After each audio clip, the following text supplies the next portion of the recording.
Imagine waking up one morning to find that your life savings are worth less than a cup of coffee. The banks are closed, the ATMs are empty, and people are lining up for food as prices double every few hours.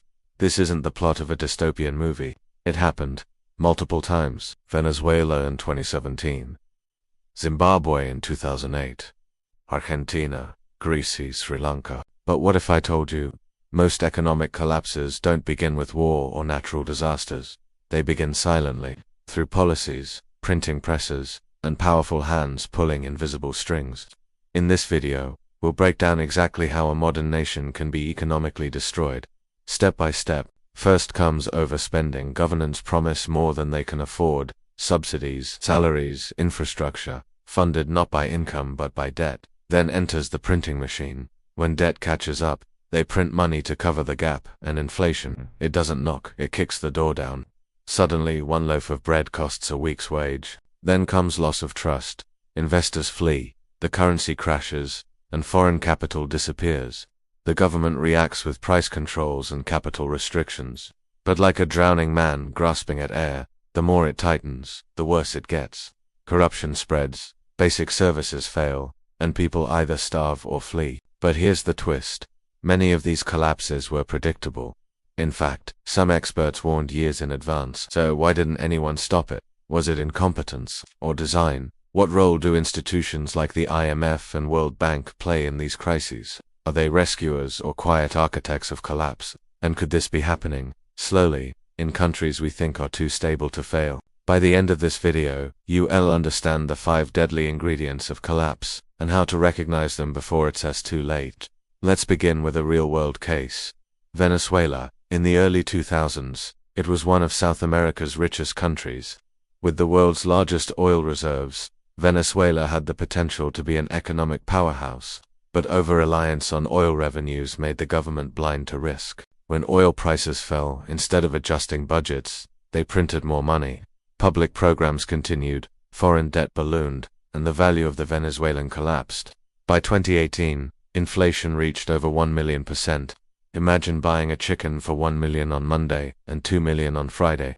People began weighing stacks of cash rather than counting it. Supermarkets were empty. Doctors fled the country. The military guarded flour. This wasn't an accident, it was a chain reaction triggered by bad policy, unchecked spending, and denial of reality. And Venezuela isn't alone.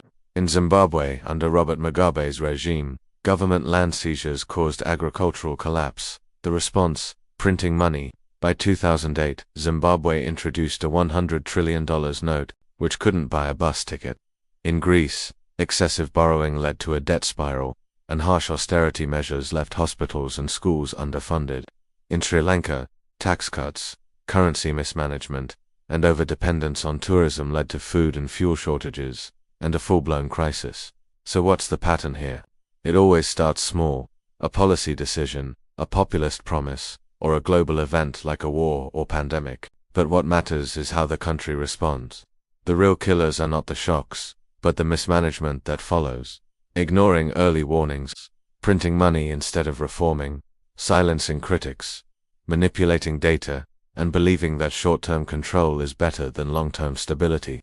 But perhaps the most chilling part, economic collapse rarely hurts the powerful. While citizens scramble for rice and medicine, corrupt elites often convert their wealth into gold, real estate, or foreign bank accounts, escaping the consequences of their own decisions. In some cases, these collapses even benefit foreign powers and institutions. When currencies crash, national assets get sold cheap. When economies fail, dependency on outside lenders increases. Some call it help, others call it modern colonization through debt. So what can we learn from all this? 5 deadly ingredients appear in nearly every collapse. Uncontrolled debt and spending, political denial of economic realities, monetary manipulation and overprinting, loss of public and investor trust, corruption that feeds crisis instead of solving it. Recognize these early and you recognize the warning signs. Whether it's inflation creeping up, foreign investors pulling out, or governments selling off national assets, the clues are there. Now ask yourself this: could it happen again? Could it happen here? To your country, to mine? No nation is immune. History doesn't repeat itself exactly, but it rhymes. And unless we understand the patterns, we're doomed to repeat the fall. But let's take a moment. and turn the lens toward the present. Have you noticed rising food prices? Rent increasing faster than wages? Central banks injecting trillions into the economy, calling it stimulus? Public debt levels at record highs?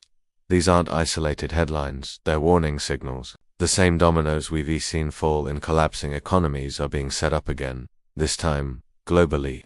You might think, that's only a problem for unstable countries. But remember, every country that collapsed once said the same thing.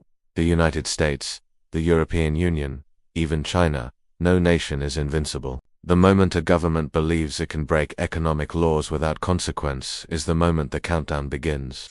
It may take years, even decades, but history has patience, and collapse never knocks.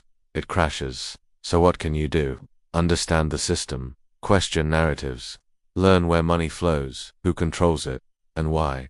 Support transparency. Protect your future with knowledge, because governments can print money, but they can't print trust, and trust, once lost, is nearly impossible to regain.